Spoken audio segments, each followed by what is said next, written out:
Seguimos adelante aquí en Telebuen Día. Es muy grato, un honor recibir al señor presidente de la Corporación Andina de Fomento.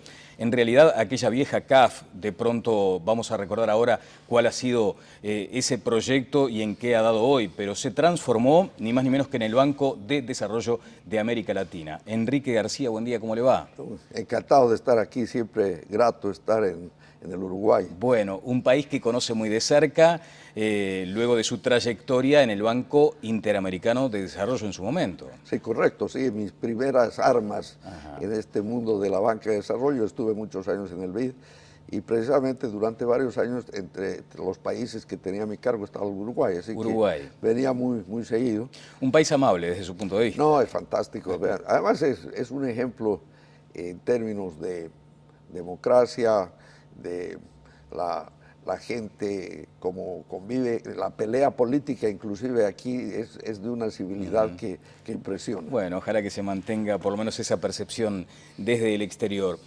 Presidente, ha llegado a Uruguay con algunos cometidos. Uno de ellos, bueno, la inauguración de esa fantástica obra allí en el Mercado Central demandó una inversión potente, importante, pero bueno, quedó muy bien. No, mira, es clave porque la oficina aquí en Montevideo es más allá de la oficina que tenemos en todos los países. En cada uno de los países hay una oficina de representación.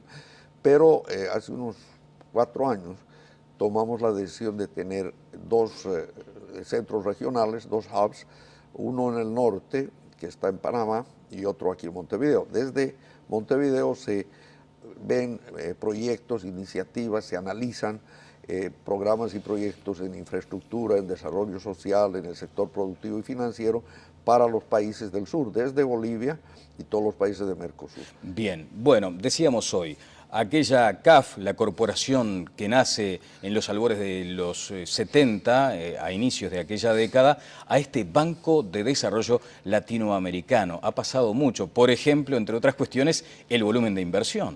Bueno, la verdad que es una experiencia muy interesante. Efectivamente, como tú señalas, el CAF nació en el marco del Grupo Andino en los años 90, 5 países, era una institución muy pequeña, pero ha tenido una gran virtud, tuvo un convenio constitutivo que creó la institución, que da una flexibilidad de adaptación muy rápida.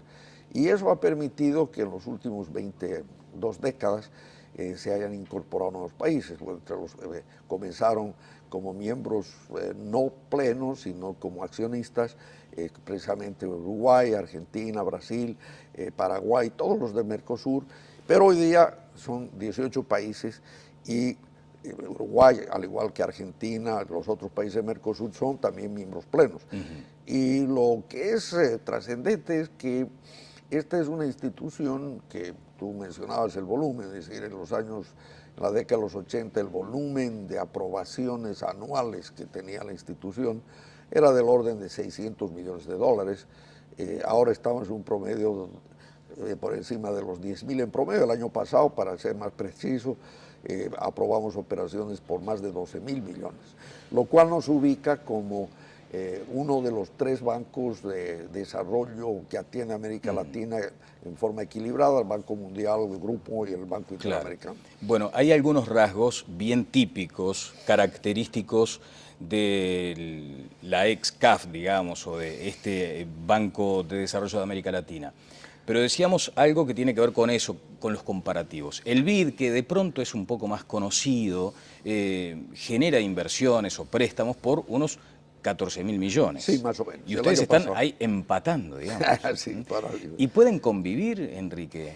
No, mira, no, desde luego, las necesidades de América Latina son muy grandes y hay varias razones. La primera es que la capacidad de ahorro interno, o sea, lo que ahorran las familias, los gobiernos y las empresas en relación al Producto Interno Bruto, los bienes y servicios anuales, ese ahorro representa más o menos un 20%, que claro, si lo comparo con Estados Unidos, está bien, pero si me comparo con los países más dinámicos, que son los asiáticos, la China, Corea, es menos de la mitad. Ahora, necesitamos invertir por lo menos un 27-28% del PIB. O sea, hay una brecha que es el ahorro externo. Y precisamente estos bancos, el caso nuestro, el Banco Mundial, el BID, somos agentes canalizadores y catalizadores de esos recursos. Y hay espacio suficiente. Obviamente uno ve con mucha simpatía que en años recientes los países de América Latina han tenido un comportamiento económico muy satisfactorio, y bueno, el caso de Uruguay es uno, y varios de los países hoy día tienen un grado de inversión que les permite un acceso competitivo a los mercados. Bueno, si me permite, luego vamos a hablar un poco de este barrio complicado en el que nos tocó nacer y vivir. Pero lo cierto es que decíamos esa característica de préstamos por un volumen de más allá de los 10.000 millones de dólares, pero con una peculiaridad. Los estados que conforman el banco son propietarios, son accionistas. Esos 18 países son accionistas del banco. Bueno, mira, ese es un tema muy importante. Es bueno hacer las comparaciones. ¿Cuál es la diferencia entre el modelo institucional de CAF y el modelo institucional del Banco Interamericano, del Banco Mundial, del Banco Asiático? Y eso, la diferencia es muy importante y no es menor. En el BID, en el Banco Mundial, hay dos tipos de socios. Los países industrializados, Estados Unidos, Japón, los europeos, que son los que ponen capital, tanto pagado como de garantía, y que gracias a eso uno tiene el triple A, que es de... Yo fui tesorero del BID, así que lo conozco bastante. Perfectamente. Bien. Y los otros, los países en desarrollo, en América Latina o en África o en Asia, que ponen menos capital, pero ellos son los que se benefician de los préstamos. En CAF no hay donantes y receptores, todos ponen capital y al mismo tiempo son elegibles, lo cual hace que CAF sea posiblemente es la única entidad multilateral de carácter regional que es propiedad de países emergentes, lo cual significa que todo lo bueno o malo que suceda en el banco depende de nosotros mismos. Claro, presidente, se sostiene muchas veces que el CAF viene a ser como el prestamista en última instancia, aun cuando los países tienen dificultades para el acceso al crédito internacional, allí está bueno, el banco. Nosotros, la teoría es muy simple. Sí. Nosotros somos el banco que saca el paraguas, especialmente cuando llueve, porque en un día de sol no se necesita paraguas. ¿Y qué quiero decir con eso? A ver. Uno mira las crisis que han habido en todos nuestros países, comenzando en la década de los 80, las crisis que tuvo Perú, que tuvo Bolivia, todos y cada uno. En ese momento se les cerraba todo, pero CAF siempre estuvo presente, ayudando dentro de sus limitaciones. Pero eso ha hecho que hay un sentido absoluto de compromiso y lealtad de los países. En los 45 años de vida que va a cumplir CAF el próximo año, nunca ha habido un país que ha hecho un default con CAF. Nunca ha habido un país que se atrase en los pagos. Son puntuales, porque hay un sentido de lealtad muy grande. Claro. Yo siempre uso el ejemplo de qué son estos bancos, es como una vaca. Yo fui ministro de mi país y gobernador ante el BID, el Banco Mundial. ¿Qué quiere el ministro de Economía de esa vaca? Que la vaca tenga muy buena salud. Leche, claro. Mucha leche, buena leche, leche rápida y leche barata. Bueno, ahora, si la vaquita no comió, la vacunaron, no la vacunaron, uno no se preocupa. Ahí dicen, hay otros, se muere la vaca, pone Estados Unidos. En nuestro caso, los ministros también quieren leche, mucha leche, leche barata, leche rápida, pero tienen que cuidar a la vaquita. Claro. Porque si vaquita muere, no hay más vaquita. ¿Eh? Así que eso está es muy bien. importante. Es una figura, una analogía interesante. Ahora, ¿cómo se transita con esa seducción que ejercen esos fondos a la hora de establecer proyectos desde el punto de vista, si se quiere, hasta político-ideológico? O sea, ¿los países pueden llegar a acudir con esa vocación? No, desde luego. Una ventaja es que nosotros tratamos de no ser paternalistas, en el sentido de decir, aquí hay un modelo, es esto. Y respetamos las diferencias. No hay recetas, digamos. No hay receta mágica. Lo único que sí, hay rigor.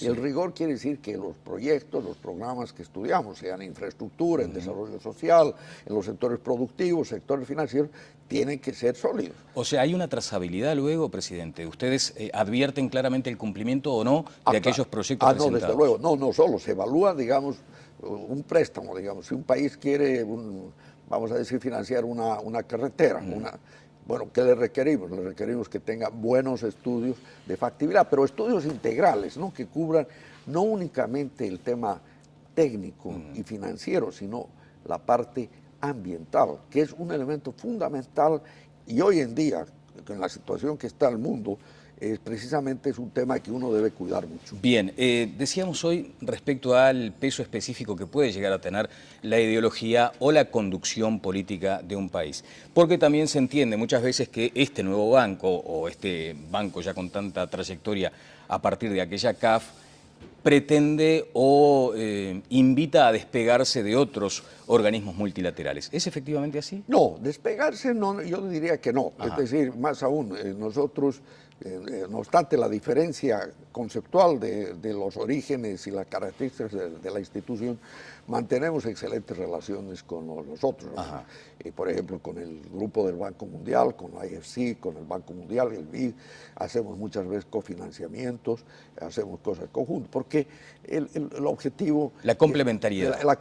Ahora, lo que sí nosotros tenemos una visión de desarrollo integral, donde no solo debe uno mirar el tema de la estabilidad macroeconómica, sino que tiene que combinarla con la eficiencia, la productividad, que es un tema más microeconómico, pero al mismo tiempo debe estar muy consciente de los impactos que se tienen en el tema de la inclusión social, la reducción de la pobreza, el dar oportunidades a la mayoría de la gente a través de educación, salud y empleo. Y finalmente está el tema ambiental. Entonces tratamos de combinar esos factores en roles público-privados que son diferentes. Hay países donde el sector estatal tiene más peso.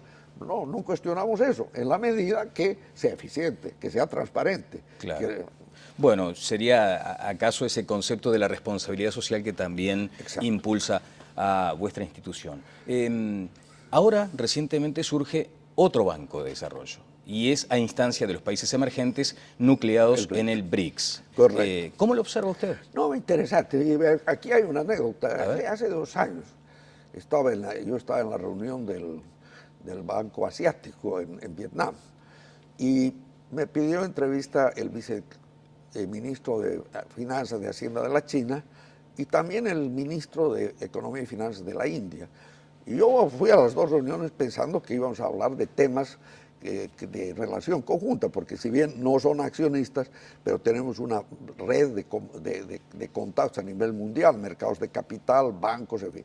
No, llegué, el chino me dice, no, perfecto. La razón de esta visita es que estamos por armar un banco de los BRICS.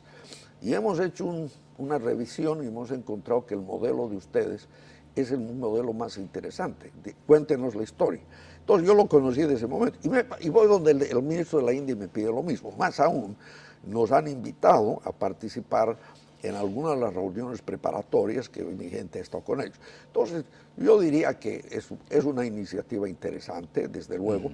Ahora, como toda iniciativa, uno debe ver que sea operativo. O sea, muchas veces se crean instituciones, instrumentos y no avanzan. Aquí yo pienso que hay la voluntad política. Lo importante es que definan bien sus... Eso es precisamente lo que le explicamos. Aquí hay una serie de factores, temas que tienen que ver con políticas, con poder de voto, el acceso a recursos a nivel global, lo cual significa un manejo financiero muy prudente, muy serio, porque hay que complementar los recursos propios con acceso a los mercados Pero globales. hay espacio para todos, digamos. Hay espacio. No, definitivamente, si uno mira los problemas globales, pues hay espacio. Bien, Lo que no hay que ver estas creaciones como enemigos, sino buscar las complementariedades. Bien. De cualquier modo, no sé si usted percibe lo mismo desde su calificado lugar y desde su calificada opinión, de que hubo algunos proyectos que fracasaron cuando tenían mucho más de ideológico y de institucional que de realizaciones prácticas, concretas. El Banco del Sur, por ejemplo. Sí, bueno, definitivamente es cierto, el Banco del Sur se creó formalmente hace casi 8 años o más. Y creo que los avances no han sido lo suficiente. Bueno, nosotros cuando se creó el Banco del Sur dimos la bienvenida porque para nosotros también es bueno en momentos en que hay dificultades en los países, nosotros no podemos atender todas las necesidades. En la medida que hayan otras instituciones que sean efectivas, eficientes, en fin. Lo importante es ser realistas. Ajá. Estos bancos, especialmente los bancos como el mío, el BID o el Banco del Sur, bueno, una condición necesaria, aunque no suficiente, es el poder tener acceso a recursos de los mercados de capital. Y para eso hay que demostrar que las instituciones tienen la capacidad no solo técnica, financiera y responsabilidad, con un grado de inversión. Bueno, estaba leyendo en algún momento también lo que fue la intención de aquellos fondos de estabilización. O sea, tener como un colchón, como un airbag, que ante el choque de tipos de cambio deficitarios para algunos países, estuviera ese fondo de inversión previsto. Pero tampoco se ha logrado concretar. Sí, mira, aquí hay una cosa que yo predico todo el tiempo y el Uruguay es uno de los que predica mucho esto. El caso del FLAR, el Fondo Latinoamericano de Reserva, que fue creado junto con CAF, en el concepto de que el FLAR era el equivalente al Fondo Monetario y CAF al Banco Mundial. Uno, financiamiento de proyectos, el otro, fondos de estabilización. Y también el FLAR ha tenido un avance que hoy día ya no es andino, pero no tiene suficientes países. Yo soy uno de los creyentes de que en lugar de crear nuevos fondos y cosas, fortalezcan el FLAR. Ajá. Pongan que Brasil, que Argentina, que uno ponga más recursos, porque ese es su propósito. Además es una institución seria, con un buen grado de inversión. Bueno, sobre todo teniendo en cuenta estas cuestiones cíclicas de la economía. Así, ¿no? Ese es el detalle. Ese es el detalle. Otra observación respecto a la región tiene que ver con esta circunstancia compleja, difícil, angustiante para Argentina con los holdouts. ¿Cuál es su percepción? No, realmente es un tema delicado y es lamentable que haya sucedido la decisión esta del juez en los Estados Unidos en un momento en que, si somos objetivos, la presidenta Kirchner y el equipo han dado avances muy importantes. Y si miramos en los últimos 6 meses o años, 2 temas que estaban pendientes, delicados, que son, por ejemplo, el arreglo con el Club de París y el arreglo con Repsol, satisfactorio, ahí muestran efectivamente el avance. Debería haber existido un poco más de tolerancia. Yo diría que sí. Más aún, Argentina depositó los recursos para pagar a los otros bonistas para cumplir, pero obviamente hay un impasse legal. Ahora, yo tengo la esperanza, y que además es bueno para todos, de que en estos días se llegue a algún tipo de arreglo que permita no dañar innecesariamente a la situación, porque tiene implicaciones que van más allá de la Argentina. Eso tiene implicaciones en el futuro de la emisión de bonos y otros instrumentos. ¿Y cómo analiza esa concepción muchas veces facilista que dice, bueno, si se asumieron compromisos hay que cumplirlos, hay que honrarlos? Bueno, la verdad es que aquí el problema es que la decisión es jurídica de una corte, ¿no? Entonces, cuando uno emite estos instrumentos, los emite bajo ley generalmente de Estados Unidos. Entonces, claro, ahí está el impasse. Pero aquí tiene que haber la flexibilidad y la tolerancia para arreglar el tema. Yo tengo la esperanza, por algunas conversaciones que he sostenido, en fin, de que el tema se puede caminar en una forma positiva. Bueno, para bien del vecindario, digamos. Para todos, ¿no? Y ahora venimos a escala, simplemente en un minuto final, a nuestro país. Hay un énfasis muy importante del banco que usted preside respecto a la infraestructura, a la logística, y allí se nota cierto rezago de Uruguay. No me hable de proyectos específicos en todo caso, pero ¿cuál es el volumen estimado o previsto o previsible para que Uruguay avance en ese sentido a través de ustedes? No, correcto. Yo diría que si hay tema central en América Latina en general, el caso de Uruguay es el mismo, es hacer un esfuerzo mucho mayor en la infraestructura. América Latina está invirtiendo más o menos 3% del Producto Interno Bruto cuando debería estar invirtiendo el doble. Entonces ahí yo creo el deseo nuestro es apoyar como lo hacemos en todos los otros países. Somos la principal financiadora de infraestructura de los multilaterales en América Latina. O sea, la plata está, por decirlo. Lo que es importante es tener los proyectos y crear mecanismos innovadores. Por ejemplo, ayer tuvimos directorio aquí, o sea, los ministros, el directorio nuestro es de ministros. Tuvimos un directorio todo el día, hace 2 días, y ahí se aprobó una operación que es muy interesante. Un fondo para Colombia que CAF pone capital accionario, 50 millones, un operador importante en este tipo de cosas que es Ashmore pone 30 millones, son 80 millones, y hemos logrado que el gobierno colombiano adapte regulaciones, los supervisores, para que los fondos de pensiones, que normalmente tienen recursos, pero no tienen el apetito para prestar, para poner recursos a largo plazo, estén dispuestos. Ese fondo, si las cosas funcionan como creemos, puede llegar a movilizar $1.000 millones. O sea, usted entiende que es extrapolable a una situación y lo local. que he querido decir precisamente es que ese modelo, que lo estamos iniciando en Colombia, es perfectamente aplicable en países como Uruguay.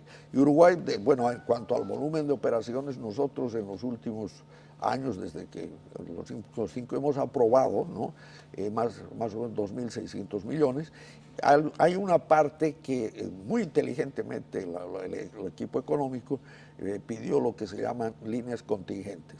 O sea, que hay un stand-by de una línea por las dudas. Y en el futuro esos por las dudas se van a volver muy importantes, porque la bonanza de liquidez que ha tenido América Latina en los últimos 3, 4 años, gracias a la política monetaria muy fácil, con tasas de interés muy bajas en los Estados Unidos, ha hecho que el flujo de recursos de los mercados de capital sea bastante amplio y en spreads. Así que el futuro esperamos que podamos hacer más cosas por este país y que además desde aquí ver iniciativas en varios países de la región. No lo ve tan sombrío, ¿no?, como otros analistas de pronto, el futuro no lo ve tan comprometido. No, evidentemente hay grandes desafíos, es decir, América sí, los retos Latina, son importantes, pero tampoco hay que... No, crisis así no.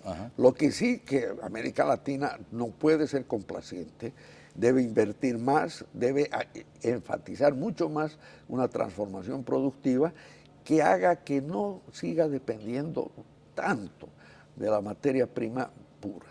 Y creo que esa es una de las malas noticias de que en la bonanza de los últimos años, hemos vuelto a la reprimarización de la región, especialmente en Sudamérica. Y eso hay que revertirlo, con más innovación, tecnología. Y creo que Uruguay, su localización, un país pequeño, está tomando iniciativas en avance tecnológico e innovación como un lugar importante para esos propósitos.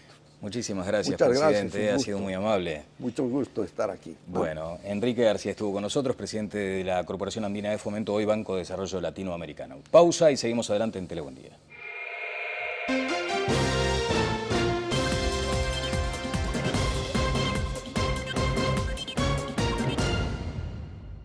Que tenemos en todos los países, en cada uno de los países hay una oficina de representación.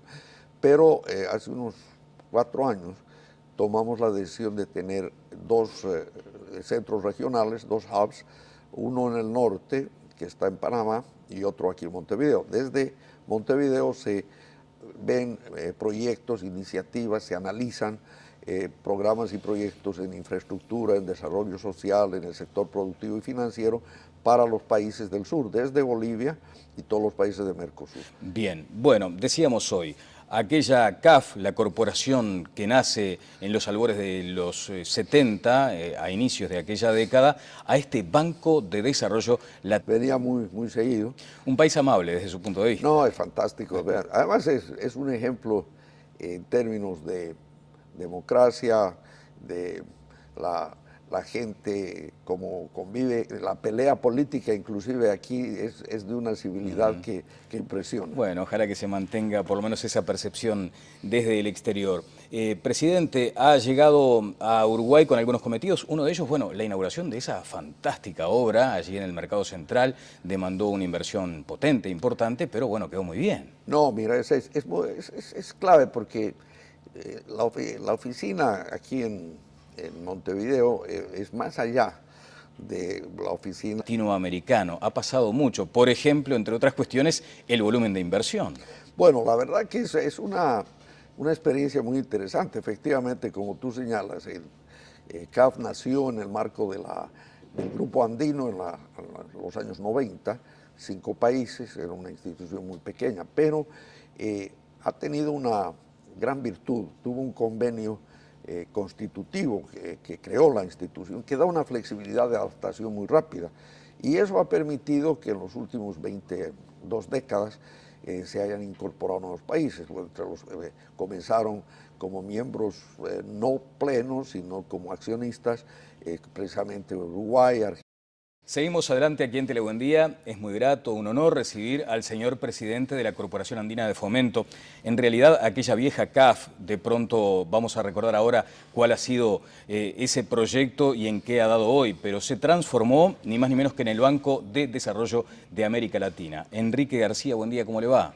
Encantado de estar aquí, siempre grato estar en el Uruguay. Bueno, un país que conoce muy de cerca, luego de su trayectoria en el Banco Interamericano de Desarrollo en su momento. Sí, correcto, sí, mis primeras armas en este mundo de la banca de desarrollo, estuve muchos años en el BID y precisamente durante varios años entre los países que tenía a mi cargo estaba el Uruguay, así que Argentina, Brasil, Paraguay, todos los de Mercosur, pero hoy día son 18 países y Uruguay, al igual que Argentina, los otros países de Mercosur son también miembros plenos. Y lo que es trascendente es que esta es una institución que tú mencionabas el volumen, es decir, en la década de los 80, el volumen de aprobaciones anuales que tenía la institución era del orden de 600 millones de dólares. Ahora estamos en un promedio por encima de los 10.000 en promedio. El año pasado, para ser más preciso, aprobamos operaciones por más de 12.000 millones, lo cual nos ubica como uno de los 3 bancos de